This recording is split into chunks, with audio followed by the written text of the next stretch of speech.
శ్రీ కంచి పరమాచార్య స్వామి వారి ఉపన్యాస లహరి అంబిక రెండవ భాగం 25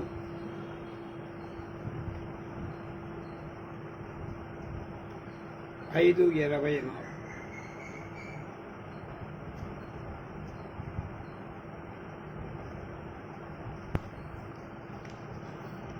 అమ్మది అరుణవర్ణమ శ్యామవర్ణమ.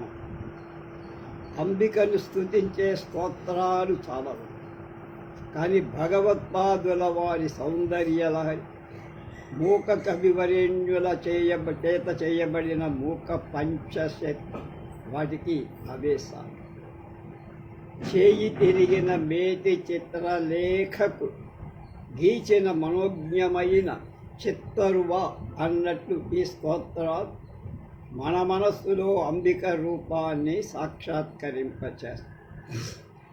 ఈ స్తోత్రాలలోని వాక్శక్తి కనుల మనస్సు అప్రాప్యమై అంబిక రూపాన్ని కంటి ఎదుట సాక్షాత్కరింపచేస్తాయి, మనస్సులో ఆస్వాదింపచేస్తాయి.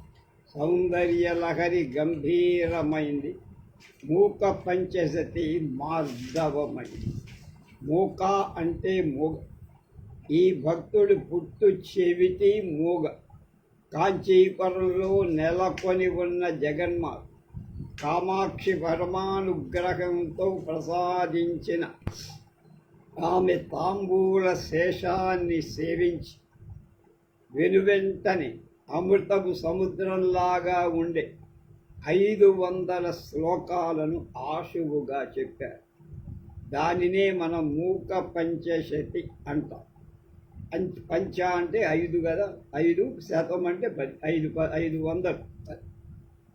దానిలో అనేక సందర్భాలలో ఆయన మనం పూర్వం చెప్పుకున్నట్లుగా అంబిక ఎరుపు రంగుగానే వర్ణించారు. అయితే కొన్ని శ్లోకాలు ఆమెను నలుపుగా శ్యామల వర్ణంగా వర్ణి కాశ్మీర స్తవక కోమలాంగలత కుంకుమ పువ్వు గుత్తిల ఎర్రనై మృదువైన లత వంటి శరీరం కలది. బంధు జీవకాంతి ముష. బంధు అంటే మంకెన పువ్వు రంగును మించిన ఎర్ర రంగు శరీరం కలది. ఇలా ఆమె వర్ణాన్ని ఎర్రటి వరుపుగా వర్ణిస్తూ ఇంకొక చోట నిండు నీలపు వన్నెగల కాయపు పువ్వు ఒక పుష్పపు రంగు కలదిగా వర్ణించు. ఒకే తల్లి 2 రంగులుగా ఎలా వర్ణించబడుతుంది? అయితే సౌందర్య లహరిలో శంకర భగవత్పాదులు ఏమన్నారు? జయతి కరుణా కాచిత్ అరుణా. సద్వస్తువులకు మూలమైనట్టి శంభు అనే వస్తువు ఒకటి ఉంది.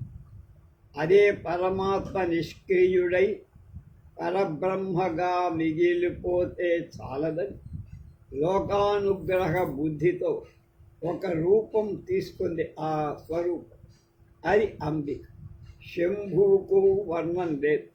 వర్ణం లేని శంభు జగద్రక్షణకై పరమ దయాళువై అరుణవర్ణం గ్రహించి దిగ్విజయంగా ప్రకాశిస్తాడు. అమ్మవారి వర్ణాన్ని ఆయన తీసుకున్నారు. జగత్రాతుం శంభో జయతి కరుణ కాచిదరుణ. అరుణవర్ణం కరుణను తెలియచేస్తుంది. అంబికది ఆ రంగు అంటారు ఆచార్య భగవత్పాదు. నలుపు సంహారానికి చెంది సాగు. అది తమో గుణాన్ని, నిద్రని, మరణాన్ని, విధ్వంసానికి ప్రతీక సూచిస్తుంది అని చెబుతారందరు.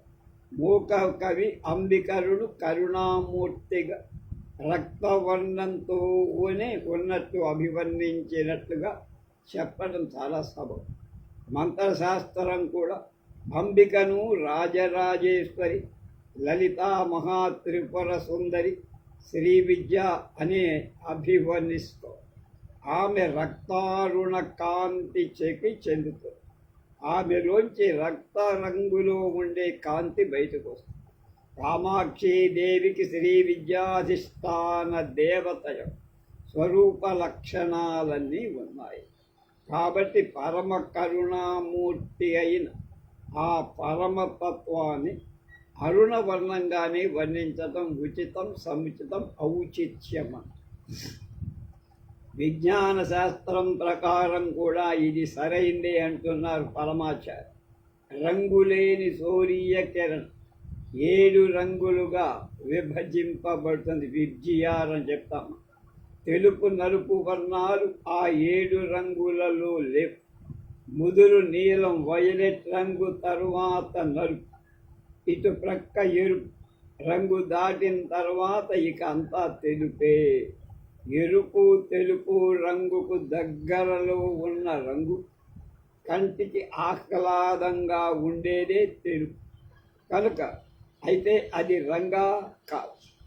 రంగులలో కంటికి అతి తక్కువ ఇబ్బంది కలిగించేది ఎరుపు.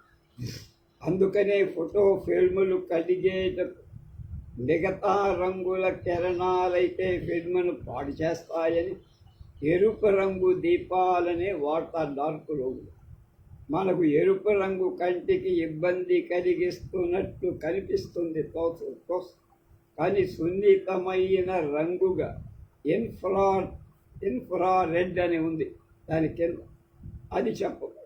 దీనికి వ్యతిరేకంగా వయలెట్ రంగు ముదిరి నదరైన అల్ట్రా వయలెట్ అనేది అవుతుంది కనుక రెడ్ ఏమో ఇన్ఫ్రారెడ్, వయలెట్ ఏమో అల్ట్రా వయలెట్. దాని తర్వాత ఇక అంతా నలుపే. మూక కవి అంబిక వర్ణం నలుపుగా, ముదురు నీలం రంగుగా చెప్పారు. ఆయనే అనేక చోట్ల ఆమె రంగు ఎరుపు అని చాలా చోట్ల చెప్పారు. అంబిక శుద్ధ బ్రహ్మానికి అతి సమీపంలో ఉండేది కాబట్టి అరుణవర్ణమే సబబు అంటారు పరమాచార్య. అమ్మవారిని ప్రత్యక్షంగా చూసిన మూక కవి ఆమెది నలుపు రంగుగా మరి ఎందుకు వర్ణించారు? మరి శ్యామల వర్ణంగా ఎందుకు వర్ణింపబడింది? రంగులేని సూర్య కిరణం నుండి వక్రీకరణం చెందినటువంటి ఒక రంగు విడదీయబడినప్పుడు వెనువెంటనే మిగతా 6 రంగులు విడదీయబడి విడివిడిగా కనిపిస్తాయి. డిఫ్రాక్షన్ అంట. అన్ని రంగులను కనిపిస్తే ఏ వర్ణం మిగలదు. ఏ వర్ణము లేని కాంతి నుండి ఒక్క రంగు విడివడిన 7 రంగులు కనిపిస్తాయి. పరబ్రహ్మం ఏ రంగు లేని సూర్యకాంతి వంటి రంగులేని కాంతిలో అన్ని రంగులు అంతర్లీనంగా ఉన్నట్టు అన్ని కార్యాల మూలమైన అన్ని శక్తులు పరబ్రహ్మలో ఇమిడి ఉన్నాయి. ఇలాంటి బ్రహ్మ తన ఉనికి తాను గుర్తించటమే మొదటి కార్యం. శాంతమైన బ్రహ్మలో ఇదే వక్రీకరణం చెంది ఈ వక్రీకరణ వలన మొదట అరుణవర్ణం ఎరుపు రంగు వెలువడి సూర్యోదయ సమయంలో స్వచ్ఛమైన సూర్యకాంతి ఎర్ర రంగులోనే ఉంది. ఆ తర్వాత మనం అరుణోదయం అంటాం. దానిలో అరుణం అంటే ఎరుపు. శుద్ధ బ్రహ్మం అరుణవర్ణంగా అయి కార్యంలోకి దిగినప్పుడు అది అంబిక అవుతుంది. నిష్క్రియుడైన పరబ్రహ్మ అన్ని కార్యాల శక్తి అయినప్పుడు కామేశ్వరి ప్రత్యక్షము. బ్రహ్మలో తన ఉనికి గుర్తించుకోవటమని స్పందన కలిగి ఉంది కదా. ఆ స్పందన లేక కామము యొక్క రూపమే కామేశ్వరు. ఆమె సృష్టి స్థితి లయకార్య. నిజంగా చెప్పాలంటే ఈ 3 శక్తులు ఎక్కడి నుంచి వచ్చాయి? మాయ నుంచి వచ్చి.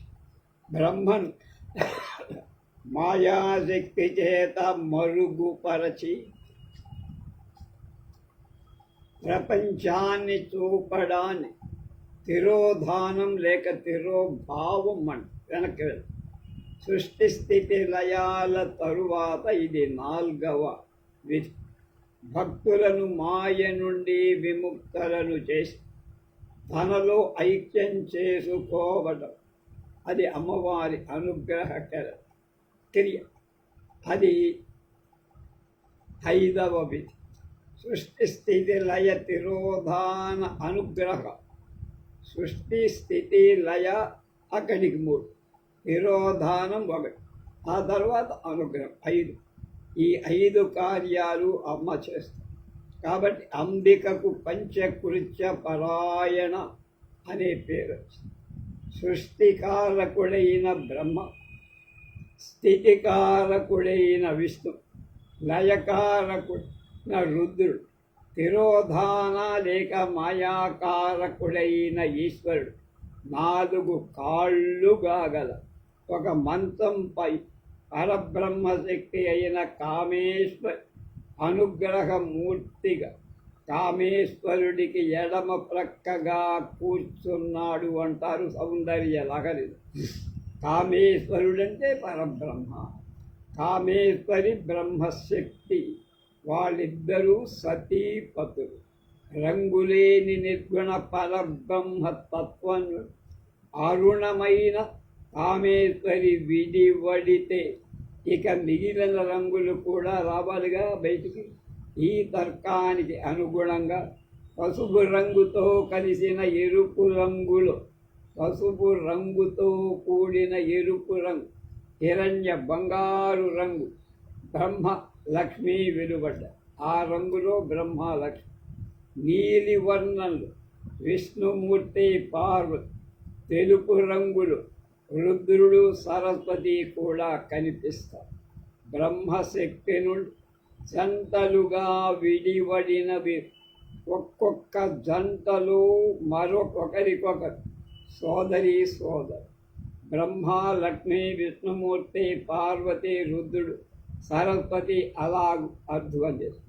బ్రహ్మ లక్ష్ములది హిరణ్యవర్ణ, లక్ష్మిది బ్రహ్మది హిరణ్యవర్ణ. బంగారపు రంగు గల వారి ఆసనం పద్మంగా ఉంటుంది. అలాగే బ్రహ్మ జీవులను గుణించుకుంటూ పోతే లక్ష్మి వాళ్ళకి ఆనందానికి కావలసిన సంపదను గుణించుకుపోతూ ఉంటుంది. జామెట్రిక్ ప్రోగ్రెషన్లోనూ అట్లా. నీలమేఘశ్యాములై విష్ణుమూర్తి పార్వతీదేవి అన్నా చెల్లి. ఈ స్థితిలో జగద్రక్షణ మాయ లీలా ముఖ్యం కనుక శివుని గుడిలో ఉత్తర ప్రాకారం ఉండే దుర్గ విగ్రహాన్ని ఒక్కసారి పరిశీలనగా చూడండి అంటున్నారు. ఆమె విష్ణువుల చక్రాలు ధరించి, ఆమె పార్వతి పతితో కాక విడిగా దర్శనమిస్తుంది. నారాయణి అని పిలవబడు. శ్యామకృష్ణ సహోదరి సరస్వతి రుద్రుడు అన్నా చెల్లెళ్ళని చెప్పుకొని శివాలయపు దక్షిణ ప్రాకారం దుర్గాదేవి ఉన్న స్థానాన్ని సరిగ్గా వెనక పక్కగా పార్వతి పక్కన లేని శివుడు దక్షిణామూర్తిగా దర్శనమిస్తారు. సరస్వతికి మళ్ళీనే ఈయన కూడా ఒక పుస్తకం రుద్రాక్షమాల ధరించి ఉంటారు. ఇద్దరు తెల్లటి తెలుపు వర్ణం కల జ్ఞానమూర్తులు.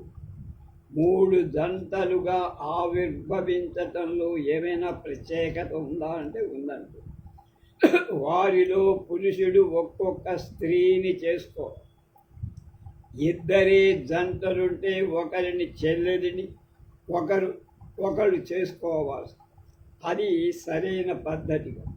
మాయ వలన పరాశక్తి నుండి 3 జంటలు ఆవిర్భవిస్తాయి. బ్రహ్మ శివుడి చెల్లెలిని, శివుడు విష్ణువు చెల్లెలిని, విష్ణువు బ్రహ్మ చెల్లెలిని వివాహమాడారు. కనుక తెలుపు సత్వగుణం, హిరణ్యవర్ణం రజోగుణం, నీలము లేక నలుపు తమో గుణానికి సూచిక. పరాశక్తి బ్రహ్మ విష్ణు మహేశ్వరుడు గుణ విభాగంచే విభజించటంలో అలాగ ఆగిపోకుండా సమాధానం కోసం వాళ్ళ శక్తులైన సరస్వతి, లక్ష్మి, పార్వతుల ఆ గుణాలకు భిన్నాలైన వర్ణాలు కలవాడుగా చేస్తోంది. పరాశక్తే వీరందరిగా మారి ఈ 3 విధులు నిర్వర్తిస్తుంది. అప్పుడు కూడా మాయా సంబంధమై తిరోధాన క్రియ చేయబడి బ్యాక్ టు పెవిలియన్. మనం ఎన్నో కార్యాలు చేసి అలిసిపోయి నిద్రలోకి జారుతాం. నిద్ర అనేది తమో గుణం వల్ల వచ్చేది. అది చిమ్మ చీకటి. కానీ అలాంటి నిద్రలోనే మనిషికి శాశ్వతంగా విశ్రాంతి దొరుకుతుంది. నిరంతరం అనేక వ్యవహారాలు చేసి అలిసిపోయే జీవజాలంపై దయతో వాళ్ళకి ఊరటగా తల్లి పరాశక్తి నిద్రారూపంగా కొంత శాంతిని ప్రసాదిస్తుంది. అందువలనే తమస్సులో కూడా ఎంతో అనుగ్రహం ఉందని కనపడుతోంది, తోస్తోంది అంటున్నారు పరమాచార్య. సంహారం అంటేనే నిద్ర, దీర్ఘ నిద్ర, మామూలు నిద్ర కాదు, మళ్ళీ లేవని నిద్ర. మన నిద్రలో కష్టాలన్నీ కొంచెం సేపు మరచిపోయి దుఃఖం చేత ప్రభావితలం కాకుండా శాంత స్థితిలో ఉన్నట్లే జీవులు అనేక కర్మల వల్ల ఉత్పన్నమైన అనుభూతులను మరచి ఒకానొక శాంత స్థితిలో లీనమైపోతాయి. ఈ స్థితి మళ్ళీ ఇంకో జన్మ పొందేదాకా ఉంటుంది. మనకు కర్మబంధాల నుండి తాత్కాలికమైన ఊరట కలగ చేయటానికి రుద్రుడు సంహార క్రియ చేయబడత. ఈ కర్మలన్నీ నేను చేస్తున్నా అనే అహంకారం లేని జ్ఞాని మాత్రం ఈ జీవన్మరణ ప్రవాహం నుండి తప్పు శాశ్వత ఆనందాన్ని పొందుతారు. అయితే అజ్ఞాను పాపాత్ములకు కూడా క్షణికమైనదైన ఈ కర్మానుభవాల సంకటం నుండి కొంత ఊరట ఇవ్వాలిగా. దానికోసం పరమమైన దయతో పరాశక్తి ఈ సంహార క్రియను ఏర్పాటు చేసి అల్వారులలో ఒకరైన నమ్మాళ్ళవారు గారు అనే పరమ భాగవతోత్తమ త్రిమూర్తుల గురించి చెప్పినప్పుడు మునియే నాల్ముగనే ముక్కన్నప్ప అంటూ ముక్కంటి అయిన పరమేశ్వరుని మాత్రమే అప్ప అంటే తండ్రి అని చెబుతారు. ముని అంటే విష్ణువు అని అర్థం. మునియే నాల్ముగనే అంటే 4 ముఖాలున్నవాడు బ్రహ్మ. ముక్కన్నప్ప అంటే 3 కళ్ళున్న అప్ప శివుడు.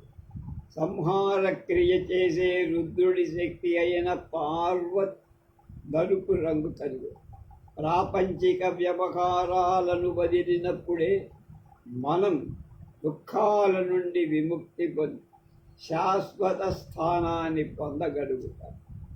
మనం శాంత స్థితిలో ఉన్నామనే స్పృహలు శాంత స్థితిలో శాంత స్థితిలో ఉండటం సమాధి అవస్థ అంటారు. ఈ స్థితి చెదరక శాశ్వతంగా ఉండిపో. దీనిని పరాశక్తి తన అనుగ్రహ కృష్యంతో మనకు ప్రసాదిస్తూ మన శాంత స్థితిలో ఉన్నాము అని ఎరుక జ్ఞానం లేక నిద్రలో ఉండటం కూడా అంబికా ప్రసాదమే. అలాగే అంబిక ఈ అనుగ్రహం వల్ల పొందే పరమోత్తమమైన మోక్ష స్థితి జీవులందరూ ఆహ్లాద పరచేది ఈ సంహార క్రియ మాత్రమే. ఏదో ప్రత్యేక సమయాలలో తప్పితే బ్రహ్మ పూజింపబడడు. బహుశా మనకు పుట్టించాడనే కెనుక దీనికి కారణం కూడా అయి ఉండవచ్చు. తమాషాది మహావిష్ణువు ఆరాధన ప్రబలంగా ఉంది. అయితే ఆయన ఎక్కువగా ప్రపంచ సంబంధం కలవారు. వైష్ణవులు వారిలో ఒకరినొకరి స్వామి అని పిలుచుకున్నప్పటికీ స్వామిని మాత్రం పెరుమాళ్, పెరుం అంటే పెద్ద, అల్ అంటే గొప్ప వ్యక్తి అని పిలుస్తారు. పెరుమాళ్ అంటే గొప్ప వ్యక్తి. వేదాలలో విష్ణు సంబంధమైంది పురుష సూక్తం. వేదాంత పరంగా పురుషుడంటే స్థూల, సూక్ష్మ, కారణ శరీరాలకు లోపల ఉండే ఆత్మ అని అర్థం. అయినా సర్వసాధారణంగా పురుషుడు అనే పదం మనం మనిషి అనే అర్థంలో ఎక్కువగా వాడుతాం. పురుష సూక్తం కూడా పరాశక్తి నుండి ప్రపంచం ఎలా ఆవిర్భవించిందో వివరించేదే. ప్రపంచ సంబంధం ఉన్న రక్షణ విషయం విష్ణుమూర్తి చెప్పబడినట్లు ప్రపంచ విషయాలను వదిలిన వైరాగ్య స్థితికి సంహారమూర్తి అయిన శివుడు ముఖ్యంగా చెప్పబడు. కనుక సామాన్యంగా ప్రజలు శివుడి గుడిని ఈశ్వరాలయమని, విష్ణువు గుడిని పెరుమాళ్ గుడి అని అంటారు. అలాగని నేను శివుడు గొప్ప అని విష్ణువు తక్కువ అని చెప్పలేదు, అది పొరపాటు. అలా చెబితే అది పూర్తిగా తప్పయ్యారు. ఇద్దరూ ఒకటే వస్తు. అయితే వారి వారి విధులను అనుసరించి ప్రపంచంలో వారిపై గల అభిప్రాయం మాత్రమే నేను మీకు చెబుతున్నా అంటున్నారు పరమాచార్య. మూక కవి అరుణవర్ణ అయిన కామాక్షిని కాలవర్ణంగా ఎందుకు అంటే నలుపు రంగుగా, నీల రంగుగా ఎందుకు వర్ణించారు అని యోచిస్తే ఈ భావాలన్నీ నాకు కనిపించాయంటున్నారు పరమాచార్య. తాత్కాలిక శాంతి అయిన సంహారం, శాశ్వత స్థితి అయిన మోక్షాన్ని దగ్గరగా ఉన్న స్థితి. అందువలనే మూక కవి సంహార శక్తి అయిన పార్వతి నలుపు వర్ణాన్ని, మోక్షాన్ని ప్రసాదించే కామేశ్వరి వర్ణంగా చెప్పారు. మహాజ్ఞానులకు మోక్షాన్ని ప్రసాదించే కరుణ అంటే కరుణ కంటే, అజ్ఞానులకు పాపాత్మలకు తాత్కాలికమే అయిన ఒకానొక శాంతాన్ని ప్రసాదించే సంహార క్రియ ఉన్నతమైంది వాళ్ళు భావించే ఉంటారు. అందువలనే కామాక్షి స్థుతిలో అంబికను సంహార శక్తిదైన నలుపు రంగుతో వర్ణిస్తారు అన్నారు. పరాశక్తి యొక్క సత్వగుణం మహావిష్ణువుగా జగద్రక్షణ చేస్తూ ఆమె యొక్క రజోగుణం బ్రహ్మగా సృష్టి కార్యాన్ని చేస్తారు. ఆమె తమోగుణం రుద్రుడిగా జగత్ సంహారాన్ని చేస్తారు. ఇలాంటి సంహార క్రియలు ఆమె శాంత స్థితికి అర్హురాలు కానీ వారి విషయంలో కూడా పరమ కరుణతో తాత్కాలికమైన శాంతిని అందజేస్తుంది. అందువలనే మూక కవి ఆమె రంగును నలుపుగా ప్రస్తావి. ఒక రంగంగా చూస్తే తమస్సు సత్వ రజోగుణాల కంటే తక్కువ. కానీ ఇంకో దృష్టితో చూస్తే అంబిక కృత్యాలన్నిటిలో పరమమైన అనుగ్రహ కృత్యానికి చాలా దగ్గరగా ఉందనిపిస్తుంది. అందువల్ల మూక మహాకవి నలుపు ఎరుపు వర్ణాల వరుసలు ఒకటికొకటి దూరంగా ఉన్నా అంబిక విషయంలో ఒకటికొకటి ఎంతో దగ్గరగా ఉన్నాయని భావించారు. మూక మహాకవి కామాక్షీదేవి తాను స్వయంగా మాయారూపిణి అయి ఉండి భక్తుల విషయంలో మాయను నాశనం చేసి 5వ పని అయిన కృత్యమైన అనుగ్రహ క్రియ ద్వారా మోక్షాన్ని ప్రసాదించే అరుణవర్ణ అయిన పరాశక్తిగా స్తోత్రం చేశారు. అయితే అదే కామాక్షీదేవి ముదురు నీలపు రంగు కలది లేక శ్యామల వర్ణగా కొన్ని చోట వర్ణించి శ్యామల వర్ణ అయిన అంబిక నారాయణి, సంహారమూర్తి అయిన రుద్రుని దేవేరి అయిన పార్వతీదేవి, తెల్లటి దేహబంధం గల శివుడు పార్వతీదేవిని కట్టుకొన్న తరువాతనే సంహార క్రియ ప్రారంభించారు. కంబికను మనం సంహారమూర్తిగా చెప్పినప్పుడు కాళిగా చెప్పాలి, వ్యవహరిస్తారు. కాళం అంటే నలుపు రంగే కదా. ఇంతకీ అరుణవర్ణంతో ప్రకాశిస్తూ భక్తులను మాయ నుండి రక్షించి ముక్తిని ప్రసాదించి పరమ దయాళువై కామాక్షీదేవి సంహార క్రియను సూచించే ముదురు నీలపు వర్ణం కలదానిగా మూక కవి ఎందుకు వర్ణించినట్టు ఇప్పుడు చెప్పారు. కామాక్షి కారుణ్యం ఎలా ఉంటుందో తర్వాత ఉపన్యాసంలో చెప్పారు.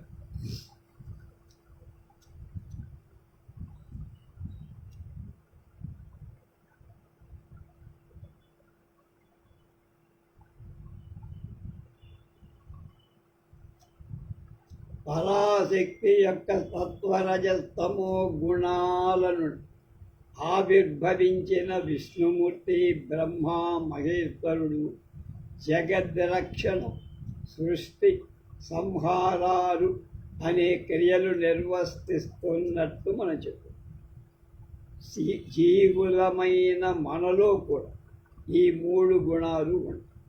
మనం కూడా సృష్టి స్థితి సంహార క్రియలు చేస్తూనే ఉంటాం. మనం నిద్రలో కలలు కంటున్నప్పుడు సృష్టి కార్యం జరిగినట్టు మనం కలల్లో ఎన్నో రమ్య హార్మోనియాలు నిర్మిస్తాం, ఎన్నో కొత్త పాత్రలు సృష్టిస్తాం.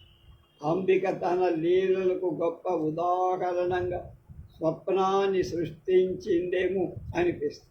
మనిషి కష్టించి పనిచేస్తాడు, విశ్రాంతికి నిద్ర కాదు. అంటే జాగ్రత్త సుషుప్తులని 2 అవస్థలు చాలు కదా. విశ్రాంతికి స్వప్నం అనే స్థితి ఎందుకుంది అంటే అమ్మ పరమైన కరుణతో అసలు సత్యం అర్థం చేసుకోవటాన్ని మనకు ఒక ఉదాహరణ చూపాలని ప్రతి వాళ్ళ అనుభవంలో స్వప్న దశను సృష్టించిందని నాకు అనిపిస్తోంది అంటున్నా. జ్ఞానులు ప్రపంచంలోని చరాచర సృష్టి జాలమంత పరాశక్తి యొక్క కల్పన మాత్రమే. వాస్తవానికి ఆమెకు భిన్నమైన వస్తువు అంటూ ఏదీ లేదు. కానీ ఎలా నమ్ముతాం దీన్ని? ఇన్ని వస్తువులను మన కళ్ళతో చూస్తున్నామే. ఈ జీవజాలమంతా ఏదో కర్మలో వ్యగ్రమై ఉందే. దీన్ని కేవలం కల్పనాన్ని తోసేస్తావా? నీకు ఎదురుగా కనపడుతోంది. ఇలాంటి సందేహాల నివృత్తి కోసమే అంబిక జాగ్రత్త సుషుప్తులని 2 స్థితులతో స్వప్నమని 3వ అవస్థ కూడా ప్రసాదించింది. పరాశక్తి కల్పన ఈ చరాచర సృష్టి జాలంగా కనిపించినట్లుగానే స్వప్నంలో కూడా మనం ప్రతి ఒక్కరం అనేక మంది మనుష్యుల చిత్ర విచిత్రమైన సంఘటనలను సృష్టించుకుంటాం. మనం స్వప్న దశలో ఉన్న అదంతా కల్పన అని తెలుస్తూనే నిజంగా అనిపిస్తుంది. అక్కడ కళలో ఆనందిస్తాం, నవ్వుతాం, ఏడుస్తాం, అన్ని భావాలు అనుభవిస్తాం. జాగ్రత్త అవస్థలోకి వచ్చినప్పుడు ఏమైపోతుంది? అంత శూన్యమేంటి. ఆ సంఘటనలన్నీ అభూత కల్పనలను అర్థం. అయితే ఈ కల్పనకన్నిటికీ మూల కారణమైన వ్యక్తి కలగనే కాలంలో మెలకువ స్థితిలో కూడా ఉంటాడు. అదే కారణంగా ఈ సృష్టి పరాశక్తి కల్పన మాత్రం. ఆమె ఒక్కది సర్వకాల సర్వావస్థలలో నిత్యమై ఉండే ఏకైక సత్యం. మన స్వప్నావస్థలో ఉన్నప్పుడు అది కళ, నిజం కాదు అనే ఎరుక ఎలా ఉండదు, అదేవిధంగా ఈ ప్రాపంచిక వ్యవహారాల్లో, ఈ జగత్ వ్యవహారాలు కూరుకుపోయి మన డ్యూటీలు, మన చదువు, మన సంధ్య, మన షికార్లు, సినిమా ఇవన్నీ ఉన్నంత వరకు ఈ జీవితం మాయ అనే అర్థం మన విషయం అర్థం. అంబిక ఆత్మ విచారం చేసుకునే సాధనగా స్వప్నాన్ని మనకు ప్రసాదిస్తుంది. మన మనసులో అణచివేయబడిన ఆలోచన, ఫ్రాయిడ్ చెప్పిన పూర్వజన్మల వాసన లోపల దృఢమై కలలుగా బయటికి వస్తాయి. మన అంతరంగంలో మనం ఎలాంటి వారం అనే విషయం మనకే తెలియదు. ఎంతవరకు పరిశుద్ధులమనే విషయం కూడా మనకి తెలియదు.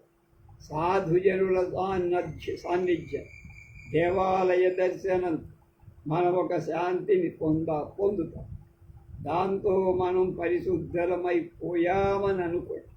సినిమాకు పోయినప్పుడు, ఒక నవల చదివినప్పుడు మనలోని ఇంద్రియాలు స్పందించిన అప్పటికప్పుడు ఒక రకమైన సంతోషాన్ని అనుభవిస్తాం. నిదానంగా దాన్ని గురించి ఆలోచిస్తే మనం ఇంతవరకే మనం పరిమితి పొందగలిగాం అని విచారపడతాం. అంబిక మన పరిస్థితులను తెలుసుకొని ఒక ఒరిపిడి రాయిగా మనకు స్వప్నాలను అనుగ్రహిస్తుంది. కలలో మనం కామ సంబంధమైన సంతోషాన్ని అనుభవించామా, లేక కామాక్షి దర్శనం వల్ల కలిగిన ఆనందాన్ని అనుభవించామా అన్నది మన అంతరంగం మనకు ఎరుక పరిస్థితి. బహిరంగంగా మనం ఎంతో పూజ చేస్తున్నది, జపాలు, హోమాలు, తపాలు చేస్తున్నట్లు నాటకమాడవచ్చు.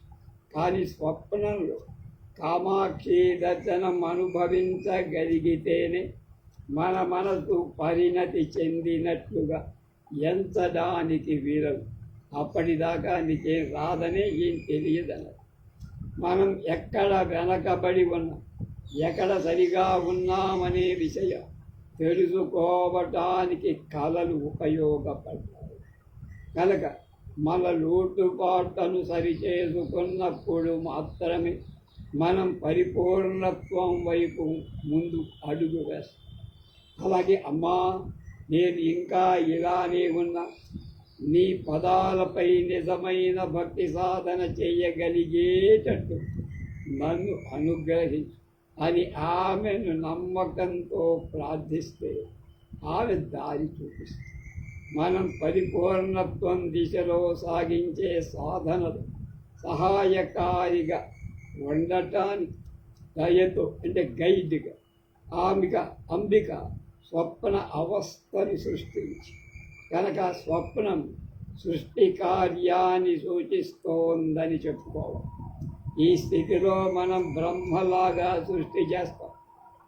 జాగ్రత్త అవస్థలో మనం పరిసరాలను రక్షించుకొని కార్యక్రమంలో నిమగ్నులైపోవాలి. ఇది ఒక మహావిష్ణువు యొక్క పరిపాలనలా. నిద్రావస్థలో ఇంద్రియ మనస్ నిష్క్రియంగా లుప్తమైపోయిన వాటిలా విశ్రాంతి తీసుకోండి. దీనిని రుద్రుడి సంహార క్రియతో పోల్చుకో. ప్రపంచంలో బ్రహ్మాండమని, మన దేహం పిండాండమని పిలువబడుతుంది. జగత్తంతా బ్రహ్మాండం, మనం పిండాలు. బ్రహ్మాండంలో ఉండేదంతా పిండాండంలో కూడా ఉందని చెప్తాం. అంబిక యొక్క సృష్టి, స్థితి, లయ అనే 3 కార్యాలు పిండాండంలో కూడా జరగటం చూశాం కదా. కనుక ఈ 3 కార్యాలతోనే ఆమెను సరిపెట్టుకోవటం లేదు. ఆమె ఈ మూడు స్థితులకు అతీతమై నాలుగవ స్థితి తురీయంగా చెప్పబడింది. ఆ అవస్థ ఎటువంటిది, ఎలా ఉంది? పటిక బెల్లం ముక్కలో ఎక్కడ రుచి చూసినా తీయగా. తురీయ స్థితి అలాంటి ఆనందమయమై, ఆనందం తప్ప ఇంకొకటి లేదు, ఉండదక్కడ. ఆనంద అనుభవపు సారమైన రసఘనం, అంటే రసం ఘనీభవించే స్థితి, అది తురీయ స్థితి. సృష్టి స్థితి కార్యాలను శాశ్వతమైన సంపూర్ణ తృప్తిని కలిగించే ఆనందం లేదు. సంహార దశలో దుఃఖాలు లేని ఆనంద స్థితి ఉన్నా నేను ఆనందంలో ఉన్నాననే స్పృహ ఉండదు కనుక అది కూడా మనకి ఉపయోగపడదు. తురీయ స్థితిలో ఈ మూడు అవస్థ అదృశ్యమై వాటి ఆధారమై సత్య వస్తువు ఒక్కటే అనే మహాజ్యోతిగా పరిపూర్ణమైన స్పృహతో ప్రకాశిస్తూ ఆ సత్య వస్తువు ఒక్కటే మాయ కారణంగా మూడుగా కనిపిస్తుంది. మాయమైపోతే మిగిలినంతా తురీయమే. అంబిక మన జీవుణ్ణి ఈ మూడు బంధాల నుండి విముక్తుణ్ణి చేస్తే మనం ఆనందాన్ని అనుభవిస్తాం.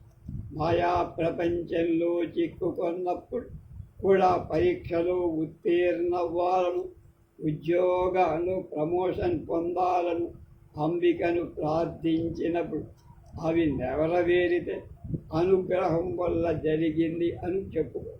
కానీ పంచకృత్యాల గురించి చెప్పుకునేట అంబిక అనుగ్రహం అంటే మాయ నుండి విముక్తుణ్ణి చేసి స్వాత్మానంద రూపమై మోక్షాన్ని ప్రసాదించారు.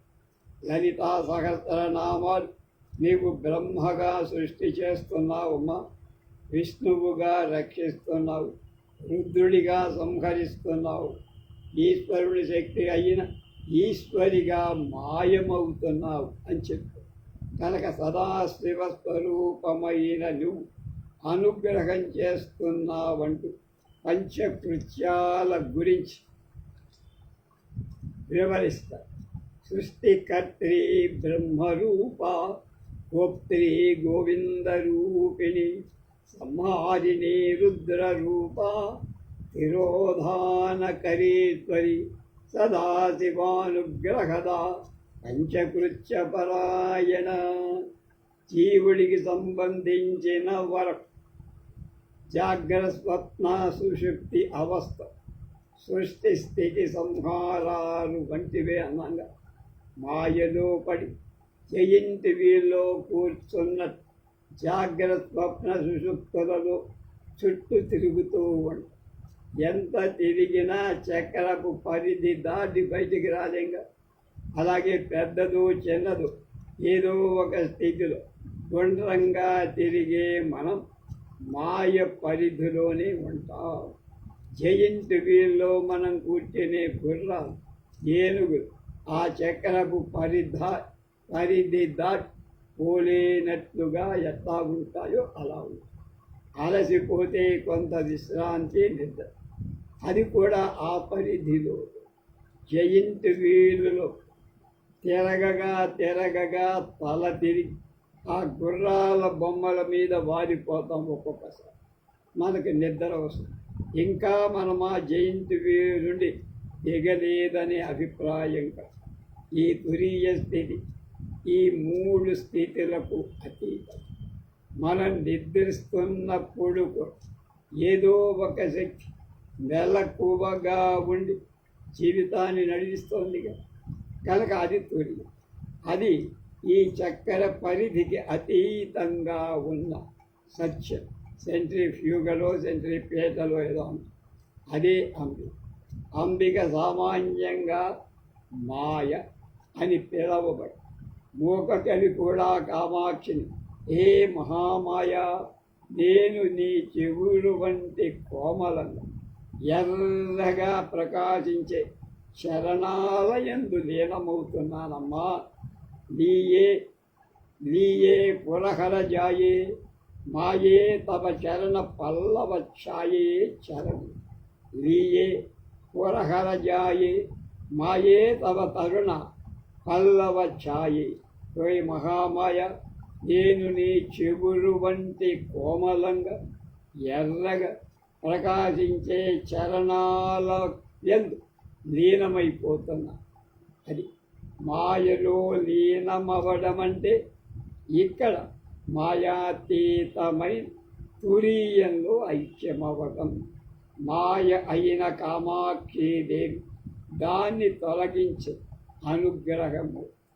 రేపు కామాక్షి మహాత్మ్యం గురించి చెప్పుకుందాం.